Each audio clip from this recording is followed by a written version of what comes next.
Let's revisit some previous Hayley Paige gowns, and not just any gowns, ones I know on an intimate first name basis.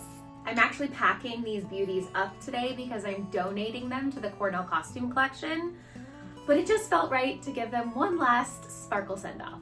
It looks like I have some assistants today. Okay. So I actually went to Cornell, where I majored in fiber science and apparel design, which is a fashion major, just with a side of, mad scientist energy. It was actually there where I first learned the viability of design as a career path. So I always knew that I wanted to be a wedding dress designer. But like anyone that chooses a creative career path, there are moments of doubt. Am I any good at this? Can I actually design dresses that girls want? And no one in my family was in the fashion industry. So no ins, no connections, just a grandmother that taught me to sew and an old passed down sewing machine and a lot of trial and error. But when I got to Cornell, something just clicked, and it was the first time I could really see myself getting better at design. Mostly because of one professor in particular. Shout out Professor Reine. She had the most magical way of delivering feedback without crushing your soul. Just kind of sharpened your skill set. She really helped me understand the architecture of the female form and understand the power of good proportion. I learned everything from flat pattern making and draping to illustration work. We had intensive courses on the history of fashion couture and portfolio management and print design, which, spoiler alert, will play a huge role in the rebrand of Hayley Paige Bridal. Okay, first up, the Hayley gown. She was inspired by stained glass windows and Sleeping Beauty. Alongside this embroidery is actually hand painting. So if you get up real close, you can kind of see some of that detail there.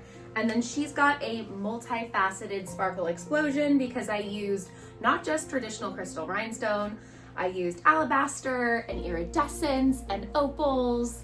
And I think that really created this magical shimmer effect. Now the color is a direct nod to the scene in the movie where Flora and Merryweather cannot decide on whether to make Aurora's dress pink or blue. So this is an alchemy of the two. A nice purpley hue. I feel like I should put her on. What do you think? Let's do it. All right, I need help with the zipper, and Conrad is not home. Could you zip me up, please? She said no. Aw, I love putting her back on. There is something about a sleeved wedding dress that just gets me in the feels. I don't know if I want to give her up now.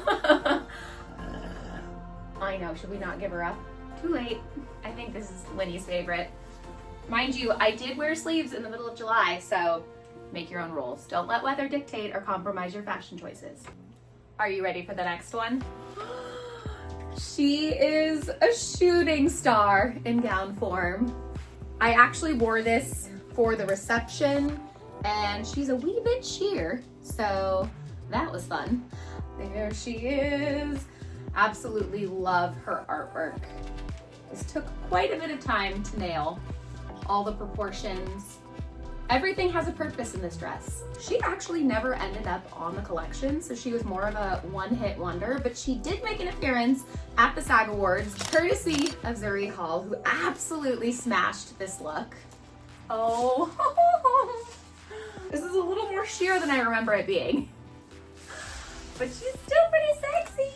One thing you should know about heavily beaded dresses is that you should not hang these dresses on hangers. Because of the weight and the pull of the beadwork, it actually stretches the fabric. So if you are gonna store her, you wanna make sure you're storing her flat, not hanging on a hanger.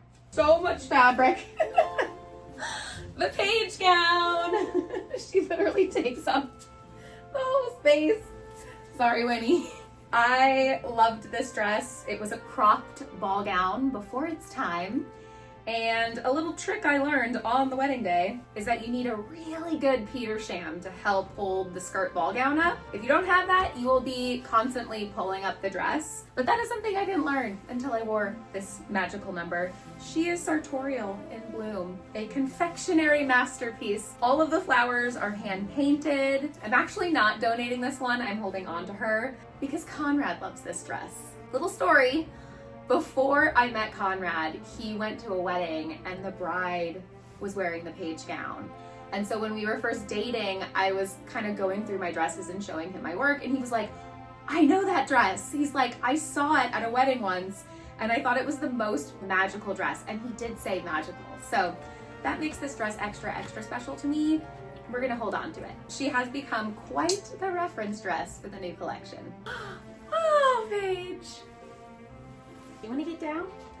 Okay. Oh, wow! Okay.